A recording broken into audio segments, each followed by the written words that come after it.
derrière le processus qu'on a mis sur pied. Surtout, nous nourrissent beaucoup d'espoir derrière le concept de l'Unicontinental Group. Pourquoi? Parce que nous allons créer de la valeur pour ces jeunes. Je m'explique. Créer de la valeur veut dire créer pour eux des emplois, leur donner la possibilité de se transférer en Afrique en exerçant la profession pour laquelle ils ont étudié. Un deuxième point, c'est de leur permettre de transférer leurs devises vers l'Afrique à des coûts très très bas. Alors, le troisième point, c'est de leur permettre d'avoir au niveau africain des petites structures de micro-entreprises. Oui. Alors, vous comprenez qu'à la fin, ils pourront, dans un futur très bref, dire qu'ils ont fait une immigration de succès parce qu'ils pourront garantir leur retour vers l'Afrique et surtout soutenir le développement soutenable, excusez-moi, vers l'Afrique. Une banque de la diaspora, oui, par la diaspora et pour la diaspora. C'est un projet, j'ai envie de dire, idyllique. Absolument. Mais du rêve à la réalité, il y a un monde. Oui. Vous êtes conscient du fait que l'attente va être énorme désormais sur ce projet-là? Alors, c'est un projet idyllique, mais une banque de la diaspora, faite par la diaspora, pour la diaspora, c'est le concept de base de nos activités. Et aujourd'hui, nous ne parlons plus de rêves, nous parlons des choses concrètes. Donc, la banque est presque née. Et surtout, quand vous rentrez dans le concept de la Management Consulting Group et quand vous rentrez dans le concept de l'Unicontinental Group, vous vous rendez compte que pour réaliser notre projet idyllique, nous avons mis sur pied des structures capables et obligées pratiquement de rendre la chose concrète. Oui. Oui. On parle de 5000 actions à souscrire. Désormais, les ventes des actions sont ouvertes, on peut souscrire à tout moment, mais 5000 actions, on a envie de vous dire que c'est peu, mais en même temps, c'est énorme. Oui. Absolument. 5000 actions, c'est peu et c'est aussi énorme. Mais c'est un choix stratégique qui dérive beaucoup plus du concept de réduire au maximum le risque. C'est-à-dire, nous avons fait des calculs de simulation au début du projet et nous nous sommes rendus compte que beaucoup d'immigrés étaient intéressés à brandir une carte de fondateur de banque et nous on a décidé de faire exploser le capital social de la structure pour leur permettre d'avoir ce titre de fondateur d'une banque.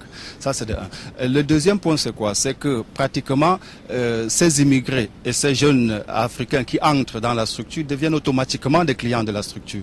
Donc, nous n'aurons plus à aller chercher des clients sur le marché parce que nous les aurons déjà dans la maison.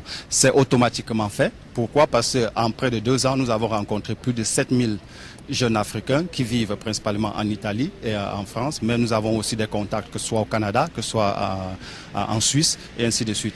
Donc, toutes ces personnes ont manifesté la volonté de devenir actionnaires de la banque. Donc, actuellement, nous avons un tout petit peu l'embarras du choix parce que nous sommes en train de sélectionner nos futurs actionnistes.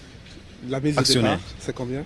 La mise de départ, alors les actions de la banque qui pour cette phase sont pas mises sur le marché, c'est-à-dire il faut simplement les prénoter et successivement on pourra verser le capital social quand nous obtiendrons l'autorisation de la Banque d'Italie. Une action coûtera 15 €. Nous avons confectionné des paquets de 10 actions, donc ça fait 150 € par paquet. Et le minimum devrait partir de 600 €. Donc ça veut dire 4 paquets de 10 actions. Et nous avons fait le choix de descendre jusqu'à 600 € pour permettre aux jeunes étudiants de pouvoir eux aussi devenir les actionnaires de la banque. Et surtout en prenant en considération un phénomène qui est aujourd'hui très connu en Italie et aussi en Europe, qui est la crise. Donc la crise a amené beaucoup de nos jeunes frères très actifs dans le projet de la banque. La crise les a amenés à perdre leur poste de travail. Donc en réduisant le minimum d'actions à prendre pour pouvoir devenir actionnaire, nous leur permettons d'accéder aussi à l'actionnariat. En même temps, vous n'êtes pas à l'abri d'un tycoon qui viendrait acheter 1000 actions, 1500 actions. Comment vous allez faire pour faire en sorte que la banque soit à l'abri des prédateurs de ce genre?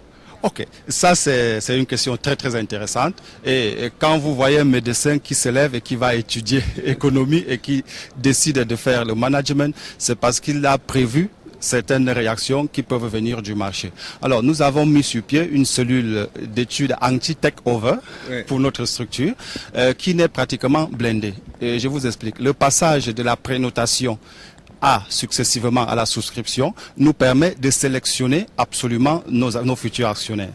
Et c'est évident que nous aurons des pactes au niveau de la structure pour pouvoir éviter le take-over, donc l'achat de notre structure, de notre société. Vous êtes sûr de ça? Absolument sûr.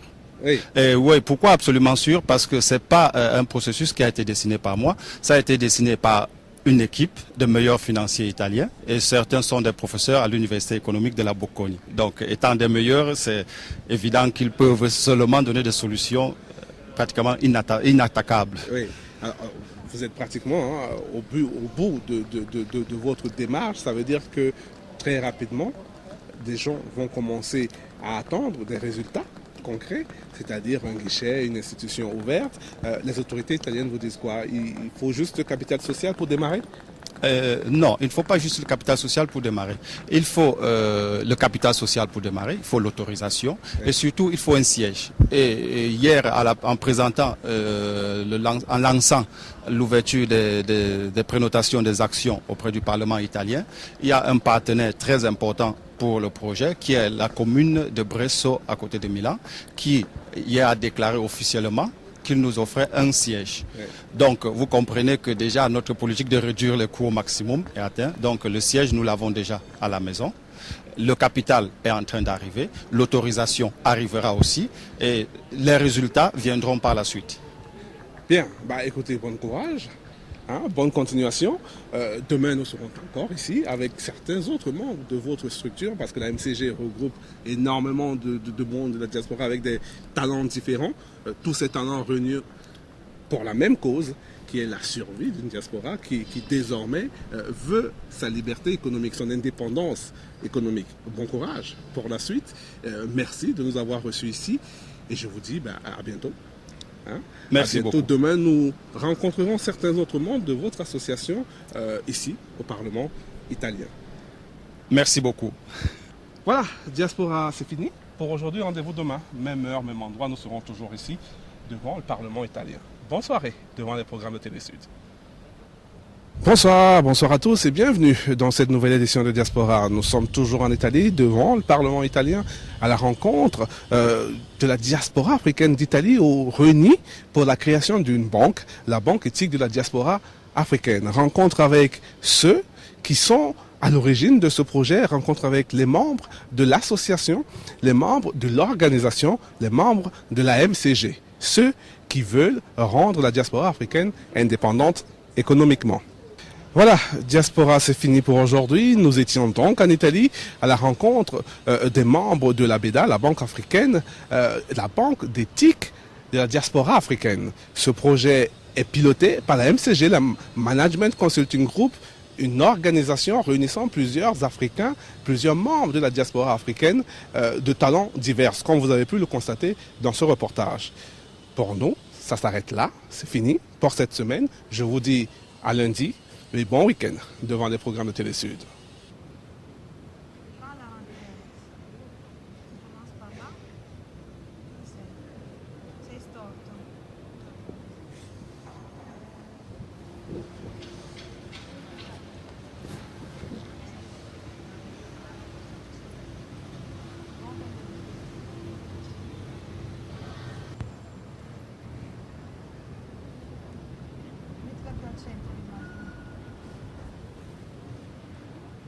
Ascolta, vado avanti a sto. Guarda, vedi che bella l'immagine.